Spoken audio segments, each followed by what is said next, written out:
Governor Andy Beshear has declared a state of emergency as crews continue to battle forest fires across the state. Peyton Hinkle is in Breathitt County, one of the areas looking for relief. As you can see over my shoulder, wildfires continue to burn and spread tonight across eastern Kentucky. Here in Breathitt County, residents and fire officials are trying to keep the flames under control. Officials with the Kentucky Division of Forestry say there are 125 fires that are either reported, active, contained, or controlled across the state, impacting around 17,000 acres of land.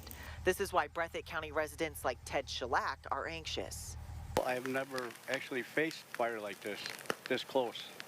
And when it gets this close to your house, you get a little bit worried. And while neighbors are worried, they're also doing a lot of work to keep their homes out of harm's way. Early this morning, I had to get out there with the water hose and water this side down to make sure it didn't work its way on the other side. Officials in Breathitt County, along with several other surrounding areas, have burn bans in effect to help stop the potential spread of fires. Breathitt County Director of Emergency Management Dylan Baker says his team, along with 6 local volunteer fire departments, are working with the Division of Forestry to contain the fires as much as they can. But he still has concerns.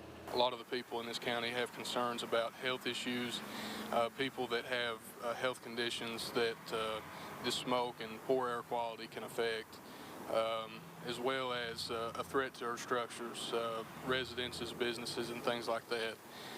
As of right now, that is the biggest concern that I and the first responders in this county have. First responders are also crossing their fingers that Mother Nature could bring some relief overnight.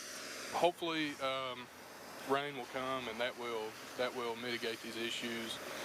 And it's important to note that local fire departments, like the one here over my shoulder, are in charge of making sure these forest fires do not spread to structures, such as homes, buildings, barns, and along the roadways here beside me. It's the Department of Forestry that deals with it beyond there. Here in Breathitt County, I'm Peyton Hinkle, Fox 56 News.